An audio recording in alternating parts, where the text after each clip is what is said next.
Waktu itu masih jasa uang itu masih ada yang 20%, 18%. Wah, bayangin kalau nabung 15 miliar jasanya 18%, 20%. Itu tiap hari itu makan capcay itu nggak habis-habis. Apa yang paling mahal, Bu? Ya. Apa? Oh, sop isit. Oke, tiap hari makan sop isit orang teh. Ya. Nah, saudara sekalian, ibu ini nggak mau, alias tidak percaya. Bukan tidak percaya harga tanahnya puluhan miliar, enggak. Tidak percaya bahwa dengan cara itu hidupnya akan tertolong. Dia punya, tapi nggak bisa dipakai karena nggak ngerti. Ngerti kok dijelasin, tapi orang percaya. Itu kunci. Dalam bahasa iman, nggak percaya itu artinya apa? Nggak memiliki iman, nggak berani mengambil tindakan. Iman itu ada unsur keberanian, berdiri di atas firman, sekalipun tidak masuk akal. Tapi saya pegang karena ini saya tahu ini firman Tuhan pasti benar, walaupun susah saya mengerti. Nah, saudara sekalian, sampai meninggal dunia, nyelongso ibu ini, tapi mati di atas puluhan miliar. Matinya karena nggak bisa berobat, piansui, lama-lama ya mati. Saya khawatir banyak orang Kristen seperti itu, kayak tikus mati di lumbung padi. Sudah ada di dalam gereja, sudah nyeru kepada nama Tuhan, tapi nggak dinikmati itu nama Yesus yang telah bisa mengubah orang mati jadi hidup. Nama Yesus yang bisa mengubah orang yang putus harap menjadi hidup begitu antusias. Nama Yesus yang begitu mengubah kehidupan orang yang ketakutan menjadi hidup di dalam damai sejahtera. Nama Yesus ini sudah puluhan tahun, ribuan tahun membuktikan nama itu ajaib. Ajaib. Tapi kita nggak menikmati keajaibannya, sebab itu nggak bisa bersaksi. Apa yang mau disakseni? Apa yang mau disaksikan? Nggak ada istimewanya. Padahal seharusnya kita menjadi orang yang istimewa, bukan karena kita ini hebat, karena pendamping kita ini loh, juru selamat kita ini loh istimewa. Dia bilang, kepadaku diberi kuasa di sorga dan di bumi. Kurang apa lagi, saudara? Tapi buktinya kenapa? Kita nggak andalkan dia. Orang yang mengandalkan itu pasti banyak berdoa. Pasti banyak berdoa, banyak ngobrol, banyak konsultasi. Ngobrol artinya apa? Baca firman-Nya, sampaikan isi hatimu. Itu ngobrol. Baca firman-Nya, sampaikan isi hatimu. Oh, yang mau cerita dulu ya sedikit. Mau mendengar? Oke. Pada suatu hari tahun 99, tepatnya menjelang pemilu, saya diminta, saya tidak tahu nama saya, tiba-tiba ada di kantor wali kota Jakarta Barat, diminta untuk duduk di Panwaslu Kota Madya, Jakarta Barat. Wah, nggak ada aja kita cari, ada ya langsung ditompo ya kan, terima. Tapi pada waktu itu ada satu tugas yang bentrok.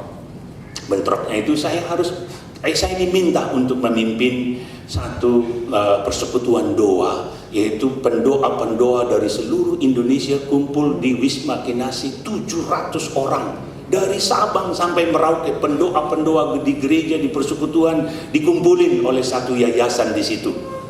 Nah, Pak Ketua Panitia ini minta bicara satu hari di sana. Tiap pagi mereka selalu dilengkapi firman Tuhan. Sebelum mereka berdoa sepanjang hari, selalu diarahkan dengan firman. Kapan? Tanggal sekian. Wah, nggak bisa, saya mesti rapat. Tapi kami sudah yakin kok dari Tuhan. Menurut teman-teman itu Bapak yang harus hari itu ngomong. Loh, dari mana kamu tahu? Tuhan sudah ngomong. Susah kalau Tuhan yang ngomong, siapa yang bisa tahu itu? Hanya mereka yang, saya pikir oke, saya kembalikan bolanya kepada dia. Kalau itu dari Tuhan, saya pasti sampai di sana jam 7. Tapi untuk bermalam di sana saya nggak bisa sebelumnya. Karena malam itu saya masih ada KKL di GKI Cawang. Jadi saya akan berangkat pagi. Ya Pak, kita doakan. Jam 7 ya Pak. Jangan terlambat. Ya, kalau saya tidak terlambat, itu berarti dari Tuhan. Saya balikin bolanya. Saya akan berusaha. I do my best. Saya akan lakukan yang terbaik. Nah, dalam rangka itu pulang dari Cawang udah hampir setengah 11. Saya bilang sama istri saya, "Ma, besok pagi bangunin aku jam 5 ya. Setengah 6 saya harus sudah berangkat." Nah, istri saya punya kebiasaan kalau dia harus punya tugas sesuatu yang gak rutin, cincin kawinnya dipindahin, taruh di telunjuknya. Jadi ganjel terus. Jadi setiap dia terbangun, oh iya mesti bangunin. Itu ciri dia. Lalu yang kedua, dibantu dibuatlah wecker, jam, di setel alarm supaya bangun jam 5. Putar-putar jam 5 udah taruh. Sampai setengah 6 belum bangun. Tiba-tiba saya kaget, dia sendiri masih ngorok. Saya bilang, "Mak, kok udah dibangunin?" "Wah, udah jam berapa? Udah setengah 6 nih," saya bilang. Rupa-rupanya wekernya nggak di on, cuma diputar tol. Ya orang muni. Tangan yang sudah dibuat ngeganjal, rupanya sakit pulesnya. Ya nggak kerosok. Apa yang dirasa orang pules? Sambil lari ke kamar mandi, masukkan ini ke mobil, tok, perintahin dari sana. Cuman pas foto, nggak mandi lagi, cuci muka, gosok gigi, laki ambil pakai sepatu sambil setengah lari lah. Saudara tahu bisa pakai sepatu lari. Sampai di mobil, kami ada yang tahu rumah saya di Mangga Besar, kami tinggal di Gang Buntu. Saat itu mobil saya panjang, saudara sekalian, Seviro. Mungkin ada di antara saudara yang pernah pakai itu, katanya Mercy-nya orang Jepang itu. Di gang. Jadi kalau keluar tuh mesti kayak nenek, pelan. Di mulut gang banyak lagi becak. Zaman itu becak belum ditiadakan dari Jakarta. Jadi untuk proses keluar aja itu antara 5-10 menit. Karena maju dulu, mundur lagi, maju dulu, mundur lagi. Disitulah saya menikmati Yesus Juru Selamat. Saya ngomong, "Tuhan, kata mereka, Kau yang menyuruh saya hari ini harus bicara di sana. Saya mestinya sampai di sana, Tuhan, jam 7. Tolong saya." Ini terus ucapan. Jadi sambil pegang setir, dan itu masih manual, belum otomatis, ambil ganti kopling sebagainya, ngomong, "Tuhan, kalau Tuhan bisa meraihkan murid-Mu, tiba-tiba ada di sana, ada di situ, Tuhan bisa lakukan itu. Engkau tidak berubah." Ngomong terus sambil nyetir. Believe it or not, keluar dari Mangga Besar itu tidak tahu berapa biji atau berapa, mungkin sampai puluhan barangkali, lampu lalu lintas hijau aja. Dan karena itu tancap gas terus. Sampai di tol, lebih enak lagi, lebih santai, injak gas terus sambil ngomong terus. Baru kira-kira disentul, jantung saya duk. Lihat speedometer katanya, sudah tahu hampir 150. Ini mobil memang makin kencang makin enak, tapi lupa bahwa itu sudah mobil tua. Bisa tiba-tiba terlempar itu nanti roda atau pecah. Langsung saya angkat kaki, nggak usah lagi ngegas, sampai di Ciawi. Bayangin saudara, sampai di Ciawi saya lihat masih jam 7 kurang seperempat.